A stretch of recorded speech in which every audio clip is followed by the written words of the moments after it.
அன்பார்ந்த மகிமை தொலைக்காட்சி நேயர்களே, இதனாளிலும் ஜெபத்தின் மகிமை என்கிற இந்த நிகழ்ச்சியின் மூலமாக உங்களை காண்பதிலே, உங்களோடு இணைந்து ஜெபிப்பதிலே நாங்கள் மிகுந்த மகிழ்ச்சி அடைகிறோம். ஜெபத்தின் மகிமை என்கிற நிகழ்ச்சியின் மூலமாக ஆசீர்வாதம் பெற்று வருகிற பிள்ளைகள் ஏராளம். ஒருவேளை இது செய்தித்தாளின் அடிப்படையிலே நாங்கள் ஜெப குறிப்புகளை உங்களுக்கு தந்தாலும், இந்த ஜெப குறிப்புகளை பார்த்து கேட்டு ஜெபிக்கின்ற பிள்ளைகள் அநேக நன்மைகளை பெற்று வருவதாக நாங்கள் செய்தித்தாளிலே படிப்பது போல அவர்கள் அனுப்புகின்ற கடிதங்களிலிருந்து நாங்கள் தெரிந்து கொள்ள முடிகிறது. எங்களை காண்கின்றவர்கள் இந்த நிகழ்ச்சி மிகவும் பிரயோஜனமாக இருக்கிறது என்றும் சொல்லுவதை கேட்டு கர்த்தரை நாங்கள் மகிமைப்படுத்துகின்றோம். மகிமை தொலைக்காட்சி ஆண்டவரை மகிமைப்படுத்துவதற்காகவே ஆரம்பிக்கப்பட்ட தொலைக்காட்சி. எங்களுக்கல்ல கர்த்தாவே, எங்களுக்கல்ல, உம்முடைய நாமத்திற்கே மகிமை வரப்பண்ணும் என்ற ஒரு தாகத்தோடு ஏற்படுத்தப்பட்ட இந்த தொலைக்காட்சி இந்த நாளிலே இந்த ஜெபத்தின் மகிமை மூலமாக ஆண்டவரை மகிமைப்படுத்தி வருகிறது. தொடர்ந்து இந்த நாளிலும் நாம் செய்திகளை வாசிக்க கேட்போம். அந்த செய்திகளின் அடிப்படையிலே நாம் ஜெப குறிப்புகளை மனதில் கொண்டு ஜெபித்து இறையாசை பெற்றுக்கொள்ள எல்லாம் வல்ல இறைவன் நமக்கு அருள் புரிவாராக. முதல் செய்தியாக ஒலிம்பிக் திருவிழாவை குறித்து நாம் பார்க்கலாம்னு நினைக்கிறேன். ஒலிம்பிக் இது 4 ஆண்டுகளுக்கு ஒரு முறை நடைபெறுகிறது. சரி. இந்த ஆண்டு ஜூலை மாதம் 23ஆம் தேதியிலிருந்து ஆகஸ்ட் மாதம் 8ஆம் தேதி வரை இந்த ஒலிம்பிக் நடைபெறுகிறது. ஜப்பானில் உள்ள டோக்கியோவில் இந்த ஒலிம்பிக் நடைபெறுகிறது. இந்தியா சார்பில் 127 வீரர்கள் கலந்து கொள்கிறார்கள். அந்த தொடக்க விழா நடக்கும் அணிவகுப்பு, அதில் குத்துச்சண்டை வீரர் மேரி கோமும் ஆடவர் ஹாக்கி அணியின் கேப்டன் மன்ரீத் சிங் ஆகியோர் தேசிய கொடியை ஏந்தி சொல்கின்றார்கள். நம்முடைய நாட்டின் சார்பாக மேரி கோம், அந்த குத்துச்சண்டை வீரர் மேரி கோமும், நம்முடைய ஹாக்கி அணியினுடைய கேப்டன் மன்ரீத் சிங்கும் தேசிய கொடியை ஏந்தி செல்கிறார்கள். சரி. நம்முடைய தமிழ்நாட்டிலிருந்து இந்தியாவிலிருந்து 127 போகிறாங்க. தமிழ்நாட்டிலிருந்து 11 வீராங்கனைகள் கலந்து கொள்கிறார்கள். 11 பேர் போகிறாங்க இந்தியா தமிழ்நாட்டிலிருந்து. அதில் தமிழகத்தை சேர்ந்த ஆரோக்கிய ராஜீவ், நாகநாதன் பாண்டி, இவங்க 4x400 மீட்டர் கலப்பு தொடர் ஓட்டத்தில் கலந்து கொள்கிறார்கள். சரி.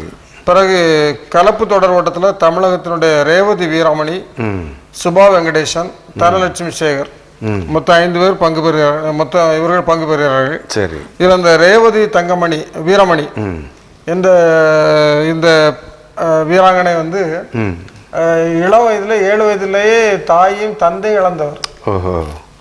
மதுரை பக்கத்தில் சின்ன குக்கிராமத்தை சேர்ந்தவர். தாய் தந்தை 2 பேரை இழந்த ஒரு சகோதரி இந்த ரேவதி வீரமணி. அவளுடைய பாட்டி தான் அவங்க கூலி வேலை செய்து தான் அந்த பிள்ளைய வளர்த்துருக்குறாங்க. இவள் சின்ன வயசுலேயே இந்த ஓட்டங்கள் இதெல்லாம் கொஞ்சம் சிறப்பாக இருந்திருக்கிறா. வெறும் காலிலேயே ஓடி பரிசுலாம் வாங்கியிருக்கிறா. ஆமாம். பிறகு கல்லூரியில் BA படித்து இப்போ ரயில்வே டிபார்ட்மெண்ட்டில் அப்பாயின்மெண்ட் வாங்கியிருக்கிறதாக செய்தி சொல்கிறது. சரி. ஒரு கஷ்டப்பட்ட நிலைமை, தாய் தந்தை இழந்து பாட்டி பராமரிப்பில் வளர்ந்து கஷ்டப்பட்ட மிகுந்த கஷ்டமான சூழ்நிலையில வளர்ந்த ஒரு பிள்ளை ஒலிம்பிக் போகுதுன்னா பெரிய சாதனை. குறிப்பா அந்த சகோதரி நம்ம பாராட்டணும். ரேவதி வீரமணியை பாராட்ட வேண்டும். நம்முடைய இந்தியா சார்பில் சொல்ல 127 வீரர்களையும் நாம் பாராட்டுவோம். இந்த ஒலிம்பிக்கில் அவர்கள் பரிசுகளை பதக்கங்களை வென்று வர நாம் அவர்களுக்கு நம்முடைய வாழ்த்துக்களை தெரிவித்துக் கொள்கிறோம். இந்த நாளில் அந்த ஒலிம்பிக் திருவிழாவிற்காக நாம் ஜெபிப்போம். சரி. இந்த நாட்கள் ஒலிம்பிக் திருவிழா இன்னொரு விஷயத்தையும் பார்க்கணும். எல்லா நாடுகளையும் ஒரு ஒற்றுமைப்படுத்தக்கூடிய ஒரு நிகழ்ச்சி தான் இது. எல்லா நாடுகளும் ஒரு சகோதரத்துவத்தோடு ஒரு விளையாட்டு, அந்த விளையாட்டுல சகோதரத்துவத்தோடு எல்லாம் ஒன்று சேர்ந்து விளையாடும் போது, இப்போ இந்தியா பாகிஸ்தான் ஒரு பகையான ஒரு தேசங்கள், ஆனா அங்க போகும்போது அவங்க விளையாடுறாங்க. அப்படி ஒரு இந்தியாவில் உலகத்தில் உள்ள அத்தனை நாடுகளையும் ஒன்று சேர்த்து அவர்கள் இது ஒரு ஒற்றுமை திருவிழா என்று கூட நம்ம சொல்லலாம். இந்த இப்படிப்பட்ட ஒரு ஒலிம்பிக் நிகழ்ச்சி பல வருடங்களாக நடைபெற்று வருகிறது.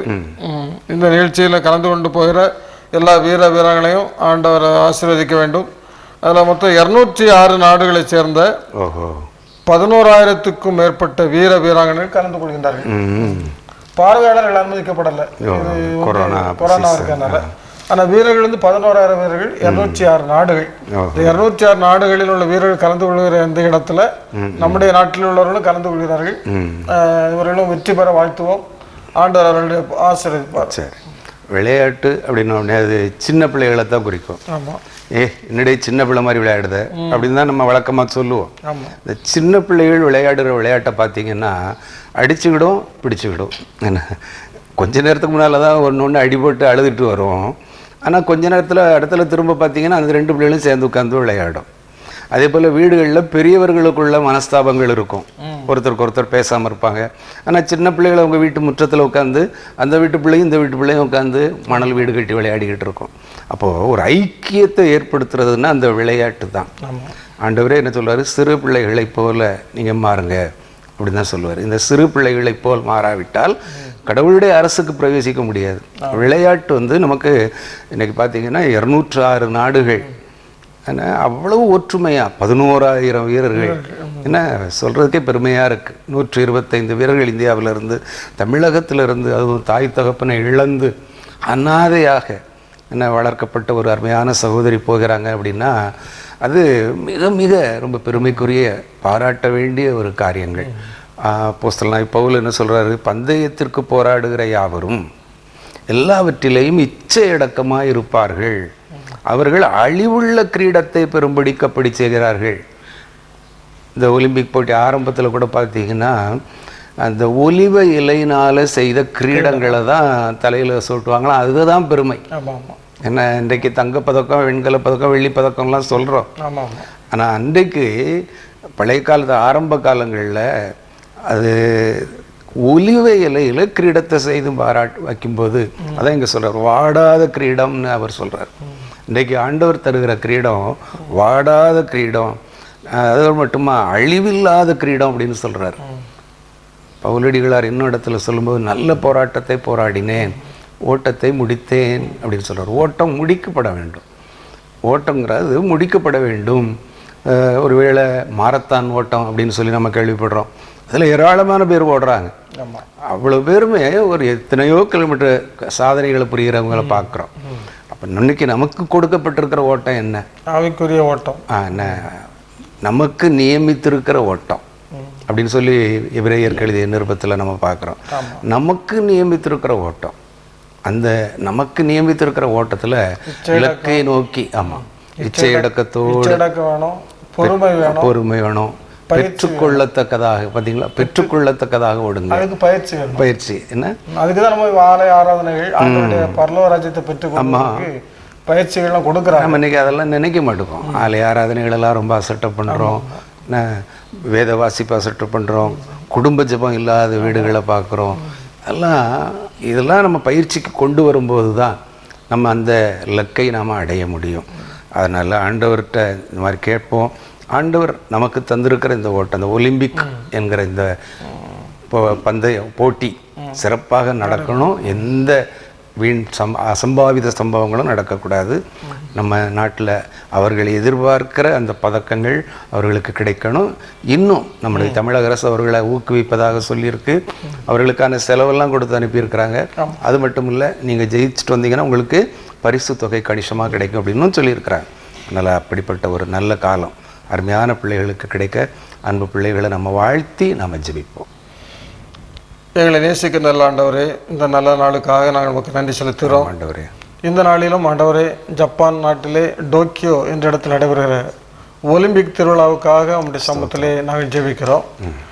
ஏறத்தாழ ஜூலை மாதம் 23ஆம் தேதியிலிருந்து ஆகஸ்ட் மாதம் 8ஆம் தேதி வரை நடைபெறுகிற அந்த ஒலிம்பிக் திருவிழா என்ற இந்த நிகழ்ச்சியை கலந்து கொள்கின்ற அனைத்து வீராங்கனைகளுக்காக ஜெபிக்கிறோம். கர்த்ததாமே நீதாமே அந்த நிகழ்ச்சியில் அவர்களோடு கூட இருக்க வேண்டும் என்று நாம் ஜெபிக்கிறோம். இந்த அருமையான ஒரு ஐக்கியத்தை, எல்லா நாடுகளுக்குரிய ஒரு ஐக்கியத்தை ஆண்டவர் நீர் கொடுத்து, ஆண்டவர் இந்த விளையாட்டு போட்டியை நடத்துவதற்குரிய எல்லா விதமான ஒரு ஒழுங்குகளை அவர் செய்வதற்காக நமக்கு ஸ்தோத்திரம். ஆண்டவர் நாளிலும் எங்களுடைய தேசத்திலிருந்து கலந்து கொள்கிற 127 வீரர்களுக்காக ஜெபிக்கிறோம். குறிப்பாக தமிழ்நாட்டிலிருந்து கலந்து கொள்கிற 11 வீரர்களுக்காக ஜெபிக்கிறோம். அதிலும் குறிப்பாக தன்னுடைய தாய் தந்தை இழந்த நிலையிலும் ஆண்டவர் இப்படிப்பட்ட ஒரு மிகப்பெரிய பயிற்சியை பெற்று மனம் தளராதபடி ஆண்டவர் இதனால ஒலிம்பிக்கில் கலந்து கொள்கிற அந்த ரேவதி வீரமணி என்ற சகோதரிக்காக ஜெபிக்கிறோம். கர்த்ததாமே இவர்களை ஆசீர்வதிப்பீராக. எங்களுடைய தேசத்தில் உள்ள கலந்து கொள்கிற வீரர்கள் ஆண்டவரே நல்ல பதக்கங்களை பெற்று வென்று வருவதற்கு ஆண்டவரே கிருபை செய்ய வேண்டும் என்று நான் நம்முடைய சமூகத்தில் ஜெபிக்கிறோம். ஆண்டவரே இந்த ஒலிம்பிக்கிலே ஆண்டவரே எப்படி வீரர்கள் எல்லாம் இந்த நாட்களில் கலந்து கொள்வதற்கு தங்களை பயிற்சி எடுக்கிறார்களோ, எப்படி இச்சடக்கத்தோடு பயிற்சியை பெறுகிறார்களோ, எப்படி பொறுமையோடு இருக்கிறார்களோ, அதுபோல் நாங்களும் எங்களுடைய வாழ்க்கையிலே ஆவிக்குரிய வாழ்க்கையில இச்சை அடக்கத்தோடு பொறுமையோடு ஆண்டவரை வாழ்ந்து உம்முடைய பரலோக ராஜ்யத்தை அடைவதற்கு ஆண்டவரே எங்களுக்கும் நீ கிருபை தர வேண்டும் என்று ஜெபிக்கிறேன். பரிசுத்த பவுல் சொன்னது போல நல்ல போராட்டத்தை போராடினேன், ஓட்டத்தை முடித்தேன், இது முதல் நீதியின் விசுவாசத்தை காத்து கொண்டேன், இது முதல் நீதியின் கிரீடம் எனக்காக வைக்கப்பட்டிருக்கிற என்ற வார்த்தையின்படி ஆண்டவர் நாங்களும் எங்களுடைய நம்முடைய இந்த கிறிஸ்தவ வாழ்க்கையிலே உலக வாழ்க்கையிலே நாங்களும் இந்த வீரர்களைப் போல நாங்களும் பிரயாசத்தோடு ஓடி உம்முடைய சமூகத்தை நோக்கி ஓடி ஆண்டவர் நீதியின் கிரீடத்தை இந்த மிகப்பெரிய தங்க பதக்கங்களை வெல்லுவது போல ஆண்டவர் நாங்களும் உம்முடைய சமூகத்தில் வந்து இந்த நீதியின் கிரீடமாகி அந்த வெகுமதியை பெற்றுக்கொள்வதற்கு ஆண்டவர் எங்களை ஆயத்தப்படுத்திக் கொள்வதற்கு ஆண்டவர் கிருபை தாரும். எல்லா காரியங்களையும் பொறுப்படுத்தி வழி நடத்தும். மீட்பர் இயேசுவின் ஜெபிக்கிறோம் நல்ல பிதாவே, ஆமென். இரண்டாவதாக நம்முடைய மத்திய அரசாங்கத்தினுடைய வேலை வாய்ப்புக்கு மிக முக்கியமான ஒரு சான்று வந்து ஓபிசி, அதர் பேக்வர்ட் கிளாஸஸ். இதற்கு வந்து பெற்றோருடைய மாத ஊதியங்களை கணக்கிடக்கூடாது, விவசாய வருமானங்களை கணக்கிடக்கூடாது. இந்த ரெண்டு ஏற்கனவே உள்ள நடைமுறை தான். ஆனால் என்ன செய்கிறாங்கன்னா நிறைய இடங்களில் இந்த ஓபிசி அந்த அதர் பேக்வர்ட் கிளாஸு அதற்கு அப்ளை பண்ணக்கூடிய நிறைய பிள்ளைகளுக்கு சர்டிஃபிகேட் வந்து ரிஜெக்ட் பண்ணிடுறாங்க. உங்களுடைய வருமானம் 6 லட்சத்துக்கு அதிகமாக இருக்கிறது அப்படின்னு சொல்லி ரிஜெக்ட் பண்ணிடுறாங்க. ஆனால் தெளிவாக ஏற்கனவே அரசாங்கத்தில் ஜீவா சொல்லியிருக்கிறது. இப்போ திரும்பவும் மாவட்ட ஆட்சி அனைத்து மாவட்ட ஆட்சியர்களுக்கும் தமிழ்நாடு அரசுல வந்து ஒரு அறிவுரை அனுப்பியிருக்கிறாங்க. அதாவது அந்த பெற்றோருடைய மாத ஊதியத்தை எடுக்கக்கூடாது, சரி, விவசாய வருமானத்தை எடுக்கக்கூடாது. அது இது போக இந்த இரண்டை தவிர்த்து ஒரு பெற்றோருடைய வருமானம் 8 லட்சத்துக்கும் அதிகமாக இருந்தாச்சுன்னா அவங்க வந்து இந்த சான்றிதழை பெறுவதற்கு தகுதி இழந்து விடுகிறாங்க. அவங்க 8 லட்சத்துக்கு கீழே இருக்கணும் ஆண்டு வருமானம், அதாவது இதர வருமானங்கள் 8 லட்சத்துக்கு கீழே இருந்தாச்சுன்னா அவங்க இந்த ஓபிசி சான்று பெறுவதற்கு தகுதி உடையவர்களாக இருக்கிறாங்க. அவங்க வந்து மத்திய அரசாங்கத்திலிருந்து வேலை வாய்ப்புல 27% இடஒதுக்கீடு கொடுக்க வைக்கிறாங்க. 27% இடஒதுக்கீடு.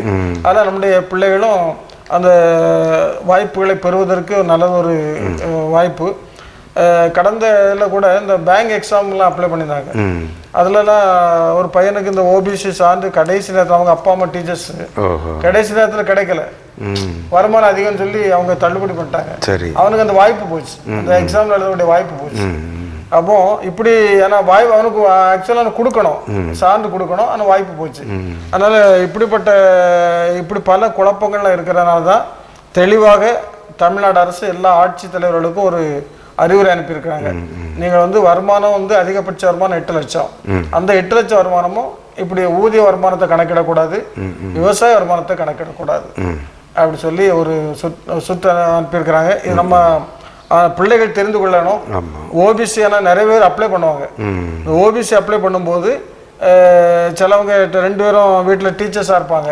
அப்போ அவங்க வருமானம் அதிகமாக இருக்கும் அப்படின்னு சொல்லி நமக்கு கிடைக்காதுன்னு சொல்லி இருந்துடக்கூடாது, அவங்களுக்கும் உண்டு. அதனால அது அவங்க அந்த ஓபிசி சான்று பெற்று மத்திய அரசாங்கத்தில் கிடைக்கக்கூடிய வேலைகளை அவர்கள் பெற்றுக்கொள்ள வேண்டும். நாம் அதற்காக நம்முடைய பிள்ளைகளுக்காக நாம் இந்த நாட்களில் ஜெபம். நல்ல ஆண்டவரே, கல்வி என்பது ஒருவருடைய வளர்ச்சிக்கு அடிப்படையான ஒன்று. அந்த கல்வியை பெறுவதற்கு இந்த நாட்களிலே பல்வேறு சான்றுகளை பெற்று அவர்கள் விண்ணப்பிக்க வேண்டிய ஒரு சூழ்நிலையிலே காணப்படுகிறார்கள். குறிப்பாக +2 ரிசல்ட் வந்த இந்த நாட்களிலே என்னென்ன கல்வியை தேர்வு செய்வது என்பதை குறித்து அநேகரும் பெற்றோர்களும் பிள்ளைகளுமாக குழம்பிக் கொண்டிருக்கிறார்கள். அவர்களுக்கு நல்வழி காட்டும் வண்ணமாக ஆண்டவரே, நீர் இந்த நாட்களில் நல்ல செய்திகளை தந்த தயவுக்காக உமக்கு ஸ்தோத்திரம். குறிப்பாக ஓபிசி என்கிற அந்த சான்றிதழை பெறுவதற்கு பெற்றோருடைய வருமானம் எவ்வளவு இருந்தாலும் அதை குறித்து நீங்கள் கலங்க வேண்டாம். அவருடைய மாத வருமானமோ அல்லது விவசாய வருமானமோ அந்த கணக்கிலே வராது என்றும், அதற்கு மேலும் அவருடைய வருமானம் அதிகமாக, குறிப்பாக 8 லட்சத்திற்கும் அதிகமாக இருந்தால் மட்டுமே அவர்கள் அந்த சான்றிதழை பெற முடியாது என்ற ஆலோசனை எங்களுக்கு தரப்பட்டிருக்கிறது. ஆகவே எங்களுடைய அன்பு பிள்ளைகள், ஒருவேளை தாயும் தகப்பனும் அரசு பணியாளர்களாக இருக்கிறார்களே, அரசு அலுவலர்களாக அரசு ஊதியம் பெறுகிறார்களே, இவ்வளவுக்கு அதிகமாக இருக்கிறதே என்று சொல்லி கலங்காதபடி, அந்த தொகை கணக்கிலிடப்படாது என்ற எண்ணத்தை மனதிலே கொண்டு தைரியமாக ஆண்டவரே வருமான சான்றிதழுக்கு விண்ணப்பித்து வருமான சான்றிதழை பெற்று தங்களுடைய மேற்கல்வியை தொடர நீர் உதவி செய்யும். ஆண்டவரே, இந்த புதிய கல்வியாண்டு எங்களுடைய பிள்ளைகளுக்கு நல்ல ஒரு வெளிச்சத்தின் ஆண்டாக, பிரகாசமான ஆண்டாய் காணப்படத்தக்கதாக உங்களுடைய பாதத்திலே ஜெபிக்கிறோம். குறிப்பாக 12ஆம் வகுப்பு தேர்வு எழுதியவர்கள் அத்தனை பேரும் தேர்ச்சி பெற்றதாக அறிவிக்கப்பட்டிருக்கிறது. ஒருவேளை அதிலே மதிப்பெண்கள் ஒருவேளை முன்ன பின்னோ அவர்கள் எதிர்பார்த்த மதிப்பெண்கள் இல்லாதிருந்தாலும், ஒருவேளை நீங்கள் மறுபடியும் தேர்வு எழுத விரும்பினால் தேர்வு எழுதி மதிப்பெண்களை கூட்டிக் கொள்ளலாம் என்ற ஆலோசனையும் தரப்பட்டிருக்கிறது. அவ்வாறு அதையெல்லாம் பயன்படுத்தி நல்ல ஒருவேளை கலைக்கல்லூரிகளோ அல்லது தொழிற்கல்விக்கான கல்லூரிகளோ அல்லது பலவிதமான படிப்புகளோ அவர்கள் மனதிலே என்ன நினைத்திருக்கிறார்களோ அதை அவர்கள் அந்த கல்வியை பெற்றுக்கொண்டு சிறப்பான முறையில் 3 ஆண்டுகளோ அல்லது 4 ஆண்டுகளோ கல்வி பயின்று பெற்றோருக்கும் சமுதாயத்திற்கும் ஏன் திருச்சபைக்கும் ஆசீர்வாதமாக இருக்கும்படியாக நாங்கள் மன்றாடுகிறோம். மாணவ செல்வங்களை உடைய கரத்திலே தருகிறோம். கடந்த ஆண்டிலே ஏற்பட்ட பலவீனங்கள் இந்த ஆண்டிலே இல்லாதபடி, எந்த தடைக்கற்களும் வராதபடி நீர் பாதுகாத்துக்கொள்ளும். ஞானத்தை தருகிறவர் நீர். ஞானத்திலே குறைவுள்ளவனாய் இருந்தால் சம்பூர்ணமாய் கொடுக்கிறவராக என்னிடத்தில் கேட்டு பெற்றுக்கொள்ள கடவன் என்று சொல்லியிருக்கிறீர். பரத்திலிருந்து வருகிற ஞானத்தினால் பிள்ளைகளை நிரப்பும். தடைகள் இல்லாதபடி பாதுகாத்துக்கொள்ளும். பிள்ளைகளை ஆசீர்வதியும். பெரிய காரியங்களை செய்யும். இயேசுவின் நாமத்தில் ஜெபிக்கிறோம் நல்ல பிதாவே, ஆமென். இப்போ நம்முடைய தென் பகுதி தூத்துக்குடி, திருநெல்வேலி, நம்ம கன்னியாகுமரி மாவட்டம் எல்லாம் வங்காள விரிகுடா கடல், அரபிக்கடல் எல்லாம் இருக்கிறது. இப்போ இலங்கையில் வந்து சீனாவினுடைய ஆதிக்கம் அதிகரித்து வருகிறது இலங்கையில். அதனால இப்போ ஏவுகணை தாங்கிய நீர்மூழ்கி கப்பல் இந்திய நம்முடைய படையிலிருந்து தூத்துக்குடிக்கு வந்திருக்கிறது. தென்னிந்திய கடல் பகுதியில் பாதுகாப்பை இந்தியா பலப்படுத்துகிறது அப்படின்னு சொல்லி ஒரு செய்தி வந்திருக்கிறது. சரி, இவ்வளோ நாளாக நம்முடைய நாட்டில் ஒரு பாதுகாப்போடு கூட நம்ம வாழ்ந்தோம். நல்ல பாதுகாப்பு இருந்து, ஒரு பெரிய அச்சுறுத்தல் அப்படியெல்லாம் இல்லை நம்முடைய இந்த தென் பகுதிகளில். ஆனால் இப்போ அந்த இலங்கையில் வந்து சீனா ஆக்கிரமிப்பு இருக்கிறதுனால அவங்க வந்து சீனா நாட்டிலேருந்து எப்போதும் நம்ம தாக்கலாம். அப்போ இந்த இந்தியாவை அவங்க தாக்குவதற்கு ஒரு நல்ல வசதியாக அந்த இலங்கை வந்து தளம் அமைத்து கொடுத்துருக்கிறது. அப்போ இந்த இதனுடைய தாக்குதலேருந்து நம்ம பாதுகாக்கணும் அப்படிங்கிறதுக்காக இப்போ இந்தியாவும் தன்னுடைய இந்த பகுதிகளை இப்படி பலப்படுத்துகிறது. அதில் முதல் முறையாக இப்போ ஏவுகணை தாங்கிய நீர்மூழ்கி கப்பல் தூத்துக்குடிக்கு வந்திருக்கிறதாக ஒரு தகவல் வந்திருக்கிறது. இப்போ நம்முடைய பகுதியில் வந்து கூடங்கள் அணுமின் நிலையம் இருக்குது, இஸ்ரோ மையம், மகேந்திரகிரி இஸ்ரோ மையம், அதில் தூத்துக்குடி ஜிகோனியம் தொழிற்சாலை இருக்கிறது, கனநீர் ஆலை இருக்கிறது, துறைமுகம் இருக்கிறது, ஐஎன்எஸ் கட்டபொம்மன் கடற்படை தகவல் மையம் இருக்கிறது. இப்படி முக்கிய எல்லா பகுதிகளும் நம்முடைய தென் தமிழகத்தில் இங்கே நம்முடைய இந்த திருநெல்வேலி தூத்துக்குடி மாவட்டங்களில் அமைந்திருக்கு. எல்லாமே இந்த 2 திருநெல்வேலி தூத்துக்குடி மாவட்டத்தில் தான் அமைந்திருக்கிறது. இவைகள் அனைத்துமே ஒரு மிக முக்கியமான பகுதிகள். அப்போ இவைகள்லாம் பாதுகாக்கப்படணும். நம்முடைய பகுதிகளில் உள்ள மக்களும் அச்சம் இல்லாமல் பயம் இல்லாமல் வாழணும். அதுக்காக இந்தியா இந்த முயற்சி எடுத்திருக்கிறது. நாம் அதற்காக நம்முடைய பாதுகாப்பிற்காக ஜெபம் பண்ணணும். இந்த பாதுகாப்பில் ஈடுபடுகிற வீரர்களுக்காக ஜெபம் பண்ணுவோம். ஆண்டவர் அவர்களை இந்த காரியத்திற்காக கர்த்தருடைய சாமத்தில் நான் ஜெபம் பண்ணலாம். பொதுவாகவே நம்ம இந்தியா வந்து ஒரு தீபகற்பம்னு சொல்லுவோம். ஆமாம், 3 பகுதிகள் கடலால், ஒரு பகுதி நிலப்பரப்பால் இருக்குது. நம்ம அதிகமாக அவ்வளோ நாள் நம்பிக்கிட்டு இருந்தது என்ன, வடக்கு இமயமலை இருக்குது, ஆமாம், அதனால நமக்கு ஒரு அரண் அப்படின்னு நினைத்தோம். இந்த பக்கம் 3 வழியும் கடலால் சூழப்பட்டிருக்கு, யாரும் வர முடியாது அப்படின்னு நினைச்சோம். இப்போ அப்படி இல்லை. நவீன தொழில்நுட்பம் வந்து கடலையும் மலையையும் தாண்டி வரக்கூடிய ஒரு தொழில்நுட்பமாக இருக்கு. கண்டம் விட்டு கண்டம் அவங்க துப்பாக்கிகளையோ ராக்கெட்டுகளையோ பயன்படுத்தி அழிப்பதற்கான எல்லா கண்டுபிடிப்பையும் கண்டுபிடிச்சி வச்சுட்டாங்க. எங்கேயோ இருக்கிறாங்க. ஆனால் அந்த கண்டத்திலேருந்து இந்த கண்டம் பல 1000 கிலோமீட்டர் தூரம் வர தாண்டி வந்து நம்மை தாக்கக்கூடிய நவீன ஆயுதங்கள் எல்லாம் கண்டுபிடிச்சிருக்கிறாங்க. ஆனாலும் நம்ம இந்தியா விழிப்புணர்வோட தூத்துக்குடி பகுதியில் இப்படிப்பட்ட அமைப்பை ஏற்படுத்தி இருக்கிறத நினச்சி நம்ம சந்தோஷப்படுவோம். எல்லாவற்றுக்கும் மேலாக ஆண்டவருடைய பாதுகாப்பு. 91ஆம் சங்கீதத்தில் என்ன சொல்றாரு? உன்னதமானவரின் மறைவில் இருக்கிறவன் சர்வ வல்லவருடைய நிழலில் தங்குவான், அவர் தமது சிறகுகளாலே உன்னை மூடுவார்.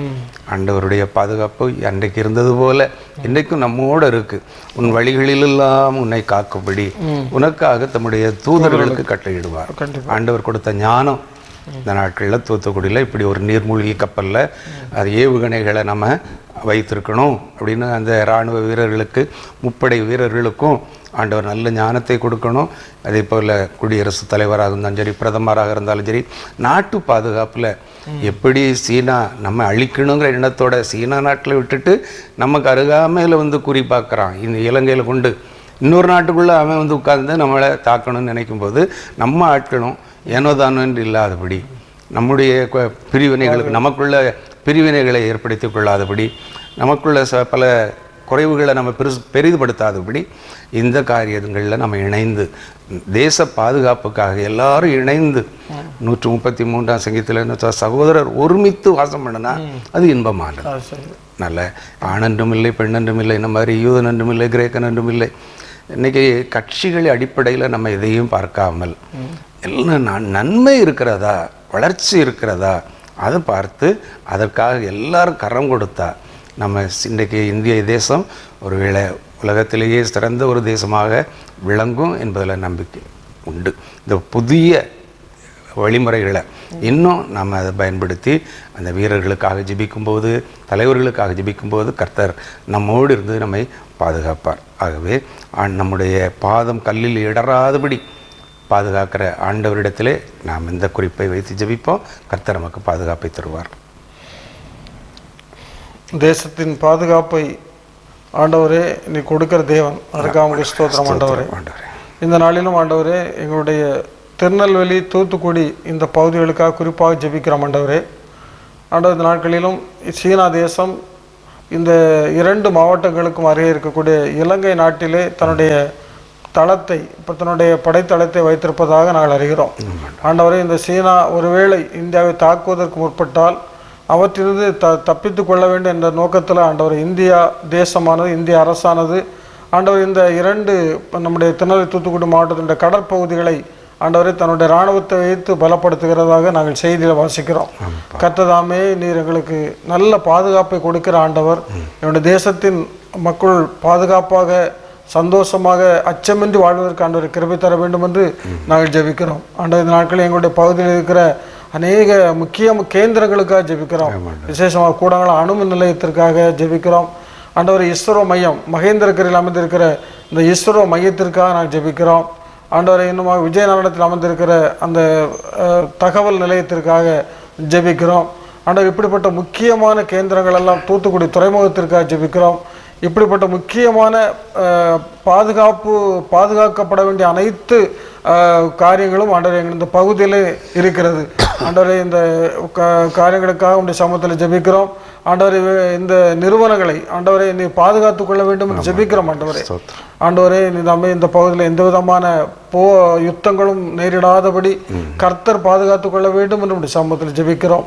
ஆண்டவர் நீர் உடைய தூதர்களை கொண்டு பாதுகாத்து கொள்ள வேண்டும் என்று ஜெபிக்கிறோம். ஆண்டவர் இந்த பகுதியில் உள்ள மக்கள் ஆண்டவரே அவர்கள் ஆண்டவரே மிகுந்த அச்சத்தோடு காண்டப்பட்டு விடாதபடி ஆண்டவரே நீர் பாதுகாத்து ஆண்டவரே நீர் அவர்களுக்கு அரணாக கோட்டையாக இருக்க வேண்டும் என்று இந்த நாள் ஜெபிக்கிறோம். ஆண்டவரே, இந்த பாதுகாப்பிற்கென்று இந்திய அரசு எடுக்கின்ற அனைத்து முயற்சிகளையும் ஆண்டவரே நீர் ஆசீர்வதிக்க வேண்டும் என்று ஜெபிக்கிறோம். ஆண்டவரே, நீர் அவர்களுக்கு தேவையான ஞானத்தை கொடுக்க வேண்டும் என்று ஜெபிக்கிறோம். கர்த்தர் பெரிய கிருபைகளை தாரும், பெரிய காரியங்களை செய்ய வேண்டும் என்று உம்முடைய சமூகத்தில் ஜெபிக்கிறோம். மீட்பர் இயேசுவில் ஜெபிக்கிறோம் எங்கள் ஜீவனுள்ள நல்ல பிதாவே, ஆமென். நிறைய ஆன்லைன் வகுப்புலாம் படிக்கிறாங்களா? ஆன்லைன் வகுப்பு, அதில் இப்போ ஒரு செய்தி வந்திருக்கிறது. கொடைக்கானல் அருகே சாலையில் அமர்ந்து ஆன்லைன் வகுப்புகளை கவனிக்கும் மாணவர்கள். சாலையில் டவர் கிடைக்க மாட்டாங்க, சிலவங்க வாட்டர் டேங்க்ல ஏறி பண்றோம், மரங்கள்ல ஏறி உட்கார்ந்துருக்கிறது. இன்னொரு இடத்துல வீடுகளுக்கே சென்று பாடம் நடத்த ஆசிரியர் அவர்கள் வகுப்பு நடக்கல. அதனால இது கோத்தகிரியில, நீலகிரி மாவட்டத்துல கோத்தகிரியில பெரும்பாலும் பழங்குடி மக்கள் தான் நிறைய இருப்பாங்க. ரொம்ப கஷ்டப்பட்ட மக்களுக்கு அவங்களுக்கு ஆன்லைன் வசதி இருக்காது. அவங்க வீட்டுக்கு ஆசிரியர்களை போய் பாடம் நடத்துவதாக செய்தி வந்திருக்கிறது. அவரை நம்ம பாராட்டணும். அதுபோல மாணவர்கள் படிப்பதற்கு ரொம்ப சிக்னல் இது டவர் கிடைக்காம ரொம்ப கஷ்டப்பட்டு இந்த நாட்கள் படித்து கொண்டு வருகிறார்கள். அவர்களுக்காகவும் நான் ஜெயிப்போம். சீக்கிரங்கள் பள்ளிக்கூடம் திறந்து ஆசிரியர்களை நேருக்கு நேர் பார்த்து அவர்கள் பாடங்களை கற்றுக்கொள்ள வேண்டும். நாம் பலமுறை பல நேரங்களிலே பல தடவைகள் ஜெபித்திருக்கிறோம்.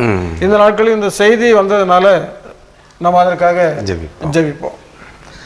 அடைக்கலமும் பலனும் ஆபத்து காலத்தில் அனுகூலமான துணையுமாக இருக்கிற எல்லாம் வல்ல கடவுளே, இந்த நாட்களிலே கல்வி சாலைகள் கல்லூரிகள் எல்லாம் மூடப்பட்டு இருக்கிற சூழ்நிலையிலே ஆசிரியர்கள் ஆன்லைன் முறையிலே கல்வி கற்றுக் கொடுத்து கொண்டிருக்கிறார்கள்.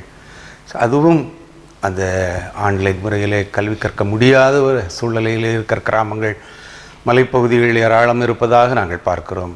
நீலகிரி பகுதியிலே அவர்கள் பழங்குடியினர் மத்தியிலே அவர்கள் ஒருவேளை செல்ஃபோன் வாங்குவதற்கு வசதி இல்லாமல் இருக்கலாம், இல்லை என்றால் ஆன்லைன் வருவதற்கு உரிய வசதி இல்லாமல் இருக்கலாம். அப்படிப்பட்ட சூழ்நிலைகளை ஆசிரியர்கள் வீடுகளை தேடி சென்று அந்த பிள்ளைகளுக்கு கல்வி கற்றுக் கொடுத்து வருவதை நாங்கள் நினைத்து சந்தோஷப்படுகிறோம். சுவாமி ஆண்டவரே, நெருக்கப்படுகிற காலங்களிலே நீரே எங்களுக்கு அடைக்கலம், நீரே எங்களுக்கு தஞ்சம், நீதிமான் ஆண்டவரே சுகமாய் தங்கியிருக்க வேண்டுமானால் கர்த்தருடைய நாமம் என்னும் பலத்த துருகத்திற்குள் ஓடும்போது மட்டுமே என்று நாங்கள் வேதத்திலே பார்க்கிறோம். அப்படியே கொடைக்கானல் பகுதியிலே சாலைகளில் அமர்ந்து பிள்ளைகள் கற்றுக்கொண்டு இருப்பதை நாங்கள் செய்தித்தாளிலே பார்க்கிறோம். சுவாமி, இப்படிப்பட்ட சூழ்நிலைகள் இன்னும் சில வீடுகளிலே ஆண்டவரே அவர்களுக்கு இருக்கிற வசதி வாய்ப்புகளிலே சிறப்பான முறையிலே கல்விகளை கற்றுக்கொள்ள முடியாத சூழ்நிலை உண்டு. இன்னும் இதே நிலை நீடிக்குமானால் பிள்ளைகளுடைய கண்கள் ஒளி இழக்க வேண்டிய சூழ்நிலையையும் நாங்கள் பார்க்கிறோம். இப்படி இதையெல்லாம் ஆண்டவரே நீர் விரும்பாத ஒரு தேவன், பிள்ளைகள் வெளிச்சத்தின் பிள்ளைகளாக இருக்க வேண்டும் என்று நீர் விரும்புகிறீர். ஆண்டவரே, இந்த காரணத்தை கொண்டு பிள்ளைகள் இன்னும் அதிகமாக செல்ஃபோனை தேடி செல்லாதபடி அதையெல்லாம் தவிர்த்து விட்டு கல்லூரிகளுக்கோ பாடசாலைகளுக்கோ சென்று ஆசிரியர்களை முகமுகமாய் பார்த்து அவர்களுடைய குரலை கேட்டு மற்ற பிள்ளைகளோடு மகிழ்ந்து கழிவுறுகின்ற ஒரு காலங்களை நீர் தர வேண்டும் என்று ஜெபிக்கிறோம். சுவாமி, பறந்து காக்கிற பட்சிகளைப் போல சேனைகளின் கர்த்தர் எருசலேமின் மேல் ஆதரவாக இருப்பார். அவர் அதை காத்து தப்ப பண்ணுவார். அவர் கடந்து வந்து அதை விடுவிப்பார் என்று ஏசாயா தீர்க்கதரிசி சொன்னபடி ஆண்டவரே நீர் கடந்து வாரும், பிள்ளைகள் மத்தியிலே பெரிய எழுப்புதலை தாரும். உம்முடைய நாமம் மகிமைப்படட்டும். இயேசுவின் நாமத்தில் ஜெபிக்கிறோம் நல்ல பிதாவே, ஆமென். கிறிஸ்துவுக்குள் மிகவும் பிரியமானவர்களே, இந்த நாளிலும் இந்த ஜெபத்தின் மகிமை இந்த நிகழ்ச்சியில் கலந்து கொண்ட யாவருக்கும் ஆண்டவராகிய இயேசு நாமத்தினாலே வாழ்த்துக்களை தெரிவித்துக் கொள்கிறோம். மீண்டும் அடுத்த வாரம் இதே நேரத்தில் நாம் ஒருவர் சந்திக்கும் வரை கர்த்தருடைய பாதுகாப்பு, கர்த்தருடைய கிருபை உங்களை சூழ்ந்து கொள்ள வேண்டும் என்று நாங்கள் ஜெபிக்கிறோம். நன்றி, வணக்கம்.